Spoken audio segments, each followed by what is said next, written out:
So ఇంకోటి ma'am, అంటే ఈ పీరియడ్ అని అన్నారు కదా, అంటే అదేమన్నా మీరు చెప్తారా కరెక్ట్గా? అంటే చాలామందికి తెలియదు కదా. యా అదే ఓవులేషన్ ఏ డే అవుతుందో, అంటే రెగ్యులర్ సైకిల్స్ ఉన్న వాళ్ళకి మాత్రమే ఇది వర్తిస్తుంది Shiva actually. Okay. So regular cycles ఉంది ఆ ఫీమేల్కి ఎవ్రీ 30 డేస్కి ఆర్ ఎవ్రీ 28 డేస్కి సైకిల్ వస్తుంది అంటే ఓకే.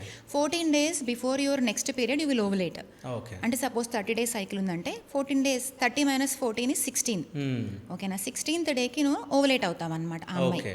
సో ఓవులేషన్కి ఒక 4 రోజులు ముందు, ఒక రోజు తర్వాత.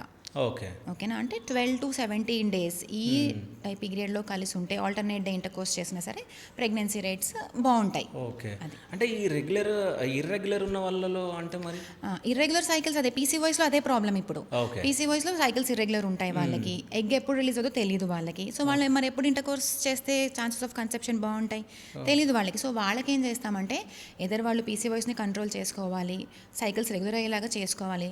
కొంతమందికి పాపం వెయిట్ లాస్ అయినా సరే సైకిల్స్ ఎన్ని మందులు వాడినా సరే సైకిల్స్ రెగ్యులర్ అవ్వవు వాళ్ళకి యాక్చువల్లీ. ఇంకా సివియర్ పీసీఓఎస్ ఉన్న వాళ్ళకి అనమాట. వాళ్ళకి ఏం చేస్తామంటే ఇంకా ఓవులేషన్ ఇండక్షన్ డ్రగ్స్ అని ఇస్తాము, మెడిసిన్స్ ఇస్తాము ఎగ్ రిలీజ్ అవ్వడానికి, ఎగ్ పెరగడానికి, రిలీజ్ అవ్వడానికి. స్కాన్స్లో చూసుకుంటూ మేము చెప్తాం ఈ పలానా టైంలో కలిసి ఉండండి, ఎగ్ రెడీగా ఉంది రిలీజ్ అవ్వడానికి అని. సో ఆ టైంలో కలిసి ఉంటారు, సక్సెస్ రేట్స్ బాగుంటాయి. ఓకే.